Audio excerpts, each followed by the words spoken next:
Running president হযরতে ওমর রাদিয়াল্লাহু তাআলা আনহু তার সন্তান আব্দুল্লাহ আর হযরতে আলী রাদিয়াল্লাহু তাআলা আনহু সন্তান হযরতে হুসাইন রাদিয়াল্লাহু তাআলা আনহু দুইজনে মিলে খেলাধুলা করতেছে। হুসাইন রাদিয়াল্লাহু তাআলা আনহু হযরতে আব্দুল্লাহ রাদিয়াল্লাহু তাআলা আনহুকে বললেন গোলামের ঘরের গোলাম। যখন এই কথাটা হযরতে আব্দুল্লাহকে বললেন যে গোলামের ঘরের গোলাম, তো আব্দুল্লাহ দৌড়াইয়া তার বাবা তখন রানিং প্রেসিডেন্ট হযরতে ওমরকে গিয়া বললেন যে আব্বু আমাকে হযরতে হুসাইন বলছে আমি নাকি গোলামের ঘরের গোলাম, তুমি এই বিচারটা সুন্দর মতো ন্যায়ভাবে করবা। হযরতে ওমর রাদিয়াল্লাহু তাআলা আনহু বলতেছেন কোন হুসাইন বলছে? বলে হুসাইন ইবনে আলী রাদিয়াল্লাহু তাআলা আনহু, হযরতে আলীর সন্তান হুসাইন বলছে। বলে তাই নাকি? বলে হ্যাঁ। এবার হযরতে ওমর রাদিয়াল্লাহু তাআলা আনহু হযরতে আলী রাদিয়াল্লাহু তাআলা আনহুর বাসার মধ্যে চলে গেলেন। ডাক দিয়ে বলে কি আলী ভাই, তোমার সন্তান হুসাইন নাকি আমার সন্তান হযরতে আব্দুল্লাহকে গোলামের ঘরের গোলাম বলছে, তুমি এই বিচারটা সুন্দর মতন করবা, না হইলে আমি মক্কা থেকে সব বড় বড় সাহাবীদেরকে নিয়ে আসব, সুন্দর করে বিচার করব। হযরতে আলী রাদিয়াল্লাহু তাআলা আনহু ডাক দিয়ে বলে সন্তান তুই এইটা কি করলি?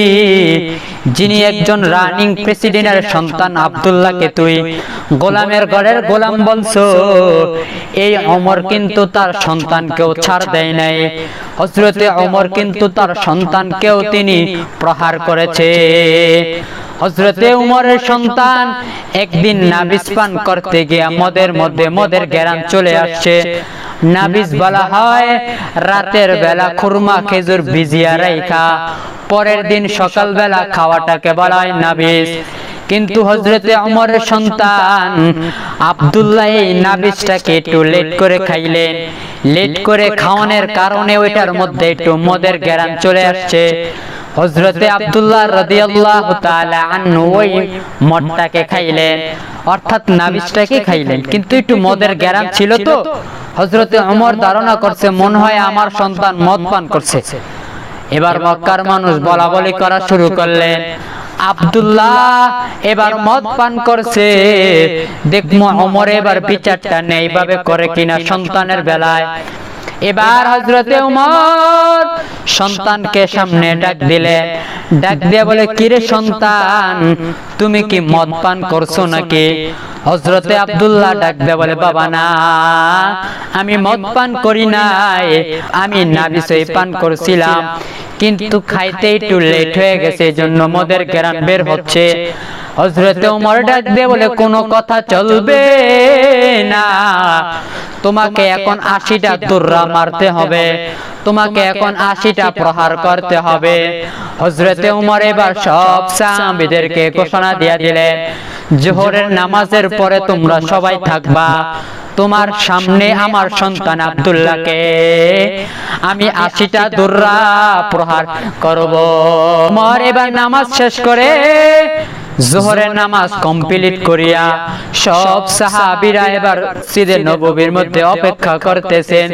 হযরতে ওমর জল্লাদকে ডাক দিয়ে বলেন জল্লাদ তাড়াতাড়ি মারো, তিনি আমার এখন সন্তান নয়, তিনি আসামি, আর আমি এখন ওমর বিচারক, আমি যেমনে বলমু আসামিকে মারতে সেমনেই মারবা।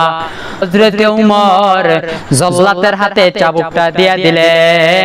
চাবুক দিয়া বলে রে মারো, ওকে 80টা দুররা মারা শুরু করো। এবার যখন 80টা দুররা মারতেছে একটা দুইটা তিনটা চারটা পর্যন্ত মারলেন। মারার পর ওমর এবার বসা থেকে দাঁড়ায় গেলেন। দাঁড়ায় বলে রে জল্লাদ তোর গায়ের মধ্যে কি জোর নাই? তোমার এই মাইটটাকে আমার থেকে পছন্দ হয় নাই, দে চাবুকটা দে। এবার হযরতে ওমর নিজে চাবুক নিয়ে মারা শুরু করছে।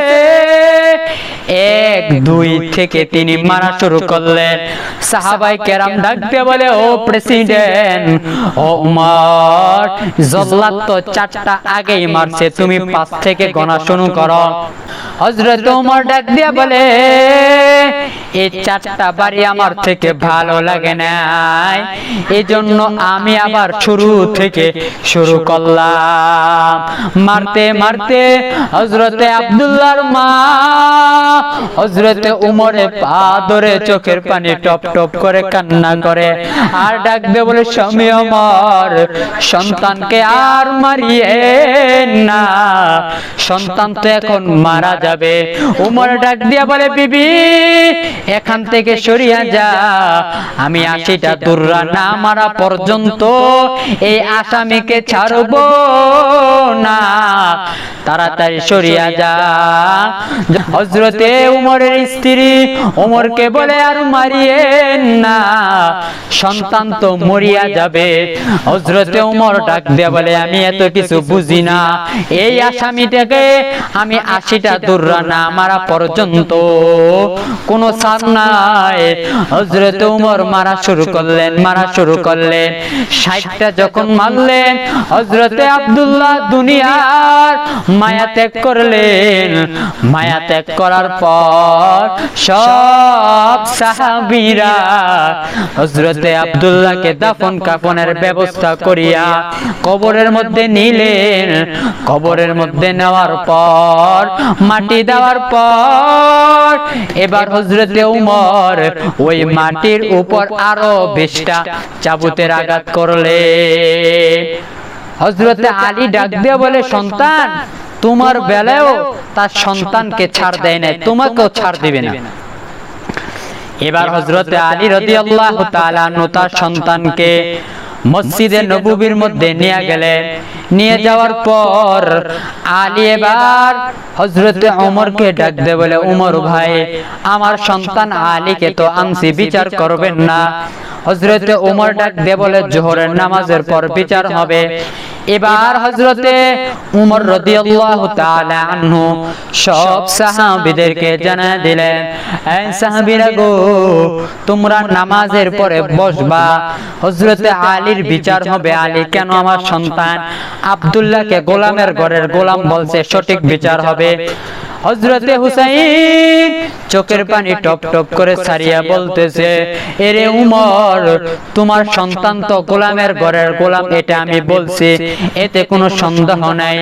এবার নামাজটা কমপ্লিট করলেন। নামাজ কমপ্লিট করার পর এবার সব সাহাবীদেরকে সামনে হযরতে উমর বলে, হুসাইন বলো, তুমি কোন দিক থেকে আমার সন্তান আব্দুল্লাহকে গোলামের ঘরের গোলাম বলছো? হযরতে হুসাইন ডাক দিয়া বলে, হে উমর, আপনি কি আমার নানার মেসওয়াকটা সামনে দেন নাই? আপনি কি আমার নানার জুতা মুবারকটা সামনে দেন নাই? আপনি কি আমার নানার গোলামি করেন নাই? উমর ডাক দিয়া বলে, হুসাইন, হ্যাঁ করেছি।